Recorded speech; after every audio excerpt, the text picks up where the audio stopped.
गंगा सप्तमी। पौराणिक शास्त्रों के अनुसार वैशाख मास शुक्ल पक्ष की सप्तमी तिथि को मां गंगा स्वर्ग लोक से शिव शंकर की जटाओं में पहुंची थी। इसलिए इस दिन को गंगा सप्तमी के रूप में मनाया जाता है।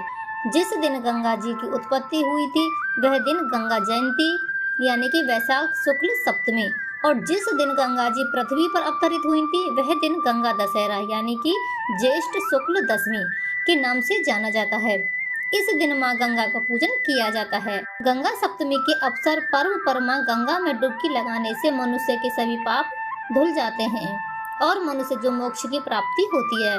वैसे तो गंगा स्नान का अपना अलग ही महत्व है, लेकिन इस दिन गंगा स्नान करने से मनुष्य सभी दुखों से मुक्ति पा जाता है। इस पर्व के लिए गंगा मंदिरों सहित अन्य मंदिरों पर भी विशेष पूजा अर्चना की जाती है।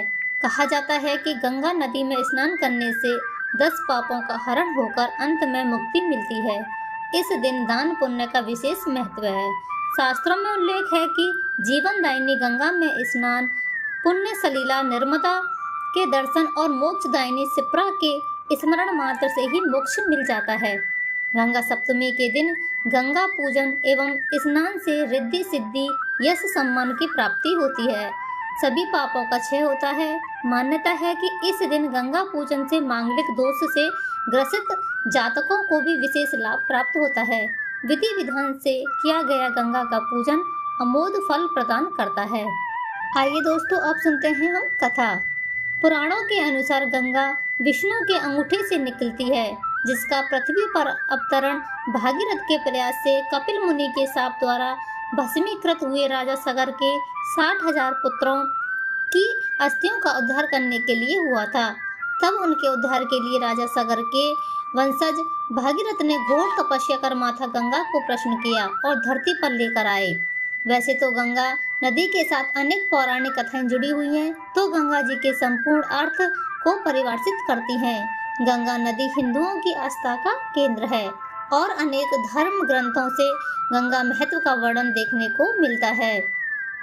एक अन्य पौराणिक कथा के अनुसार गंगा का जन्म ब्रह्मदेव के कमंडल से हुआ था।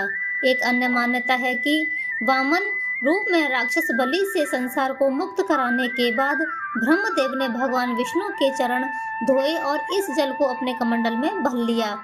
एक अन्य कथा के अनुसार जब भगवान शिव ने नारद मुनि, ब्रह्मदेव तथा भगवान विष्णु के समक्ष गाना गाया तो इस संगीत के प्रभाव से भगवान विष्णु का पसीना बहकर निकलने लगा, जिसे ब्रह्मा जी ने उसे अपने कमंडल में भर लिया और इसी कमंडल से जल से गंगा का जन्म हुआ था।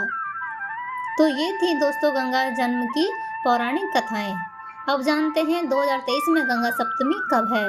तो दोस्तों साल 2023 में गंगा सप्तमी 27 अप्रैल दिन गुरुवार को है। आशा करती हूँ दोस्तों आप सभी को गंगा सप्तमी की यह संपूर्ण जानकारी पसंद आई होगी। वीडियो देखने और सुनने के लिए आप सभी का बहुत बहुत धन्यवाद।